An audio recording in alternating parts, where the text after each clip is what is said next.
ఈ శివాలయం పేరు అగస్తేశ్వరాలయం అని. పూర్వము ఇక్కడ అగస్త్య మహాముని తపస్సు చేసినటువంటి క్షేత్రమని ఇక్కడ అగస్తేశ్వరాలయం అని పిలుస్తారు. ఈ శివాలయము శిథిలావస్థకు పోతే 900 నుంచి 1000 సంవత్సరాల మధ్యలో అమ్మన ప్రగడ అనే ఆయన పునర్నిర్మాణం చేసినాడని, ఇక్కడ స్వామి స్వయంభుగా వెలిసినాడని మనము చూడొచ్చు. పానిపట్టము 3 భాగాలుగా ఉంటున్నారు.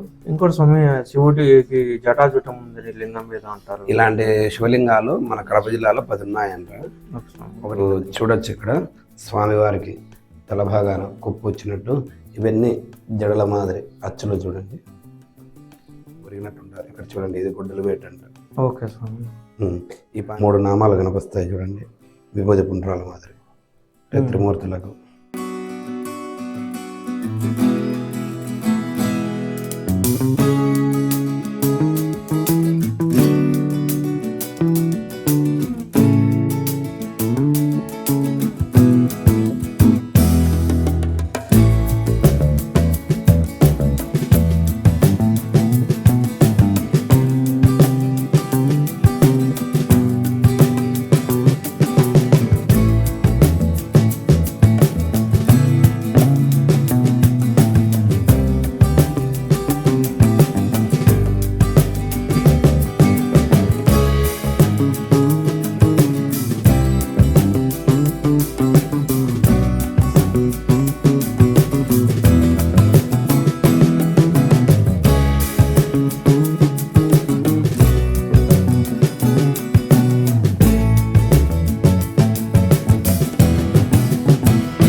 శ్రీ మహాగణాధిపతయ నమః. శ్రీ మహాసరస్వతి నమః. ఈ శివాలయము చదిపిరాల గ్రామము, కమలాపురం మండలము, కడప జిల్లాలో ఉంది. ఈ శివాలయం పేరు అగస్తేశ్వరాలయం అని. పూర్వము ఇక్కడ అగస్త్య మహాముని తపస్సు చేసినటువంటి క్షేత్రమని ఇక్కడ అగస్తేశ్వరాలయం అని పిలుస్తారు. ఇక్కడ మనకు ఒక శాసనం ఉంది. ఆ శాసనంలో పూర్వము అగస్త్య మహాముని తపస్సు చేసిన తర్వాత ఈ శివాలయము శిథిలావస్థకు పోతే 900 నుంచి 1000 సంవత్సరాల మధ్యలో అమ్మన ప్రగడ అనే ఆయన పునర్నిర్మాణం చేసినాడని ఇక్కడ శాసనంలో ఉంది.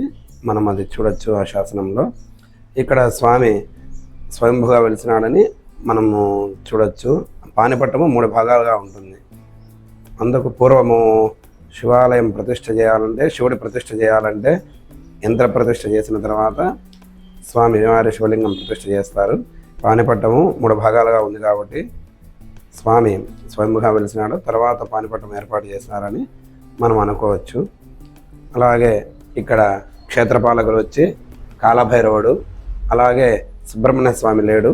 ఇక్కడ పుట్టలో స్వామి స్వయంభుగా వెలిసినాడని రాజగోపురంలో అది కన్నా మనం చూడొచ్చు. దాదాపు ఆ పుట్ట కన్నా గణపతి ఆకారంలో ఉంటుంది.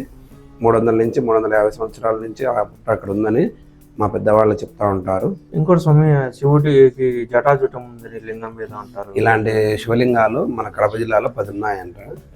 ఒకటి పెద్ద చెప్పుల శివాలయము, 2 మన చదిప్రాల, పెదనపాడు, చిలమకూరు, పోట్లదుర్తి, ప్రొద్దుటూరు, పెద్ద శెట్టిపల్లె, కల్లూరు, ఇండూరు అని ఉంది కదా. ఇవన్నీ అగస్తేశ్వరాలయాలని చెప్తారు. ఇవి చూస్తే పైనుంచి మ్యాప్లో నుంచి చూస్తే ధనస్సు ఏ ఆకారంలో ఉంటుందో ఆకారంలో ఉంటుందని చెప్తారు పెద్దలు. ఓకే, అదే చాలా చోట్ల విన్నాను. జటాజుటాలు కూడా ఉన్నాయి. ఇక్కడే చైత్రాల్లో ఉండే శివలింగానికి ఆ విధంగా కనపడుతుంది అచ్చులు. Okay okay sir. ఇంకొకటి నేను ఇక్కడ పెద్ద చెప్పలి ఆయన చెప్పినప్పుడు విన్నాను. ఈ ఈ ఊర్లో చెప్పలిలో ప్రొద్దుటూరులో ఒకటే టైంలో ప్రతిష్ఠ చేసినారని చెప్పేసి. ప్రతిష్ఠ అనేది కాదు, వేరే వాళ్ళు చెప్పడము. అగస్త్య మహాముని ఏకకాలంలో ఈ శివాలయాల్లో పూజ చేస్తున్నారని పెద్దవాళ్ళు చెప్పారు. ఓకే. ఆయన ఎక్కడ చూసినా ఆ శివాలయాల్లో పోయి చూస్తే ఆయన పూజ చేసినట్టు మనకు కనపడతా ఉన్నాడంట ఓకే ఓకే స్వామి. అగస్త్య మహాముని. అంటే ప్రతిష్ట అప్పుడు ఏ కాలంలో జరిగి ఉండొచ్చు? అగస్త్య మహాముని అంటే ఎన్ని వేల సంవత్సరాలు అంటే మనం చెప్పడానికి లేదు. ఓకే. ఆ శాసన ప్రకారం అయితే ఈ పునర్నిర్మాణం జరిగి 1100 సంవత్సరాలు ఓకే ఈ శివాలయం. ఓకే స్వామి. అమ్మవారి గురించి స్వామి, అమ్మవారి గురించి. అమ్మవారు పార్వతీదేవి ఈమె దక్షిణాభిముఖంగా ఉంటుంది. అంటే ఇది కూడా ఆయన ప్రతిష్ఠ చేసినది? పూర్వం నుంచి ఉంది అమ్మవారి కూడా. ఓకే స్వామి. ఇవి సంగమేశ్వరాలయం, పాత శివాలయాలంతా అమ్మవారు బయట పక్క దక్షిణముఖానికి ఉంటుంది. ఓకే స్వామి. ఇప్పుడు కట్టే గుళ్ళల్లో స్వామివారి పక్కనే ఉంటారు, కానీ ఇక్కడ దక్షిణాభిముఖంలో ఉంటారు అమ్మవారు. చూడొచ్చు ఇక్కడ స్వామివారికి తల భాగాన కుప్పు వచ్చినట్టు ఇవన్నీ జడల మాదిరి అచ్చులు చూడండి. అలాగే ఇక్కడ పూర్వము పుట్ట ఉంటే ఆవు వచ్చి పాలు పోస్తూ ఉంటే ఆ పశుకాపరి ఆవును కుట్టడానికి పోయి ఆ గుడ్డల వేటును తప్పిపోయి స్వామివారికి పడిందని, అందుకే స్వామివారి ఇట్లా ఈశాన్యానికి ఒరిగినట్టు ఉంటారు. ఇక్కడ చూడండి, ఇది గుడ్డల వేటు అంటారు. ఓకే స్వామి. ఈ పానిపట్టంగానే 3 భాగాలు చెప్పినా కదా, చూడండి 1, 2, 3.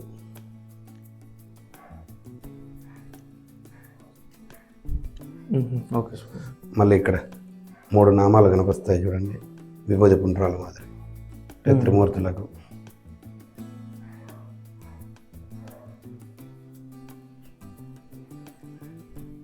ఇది గర్భాలయము 450 సంవత్సరాలు అయిందంట మళ్ళీ కట్టేది.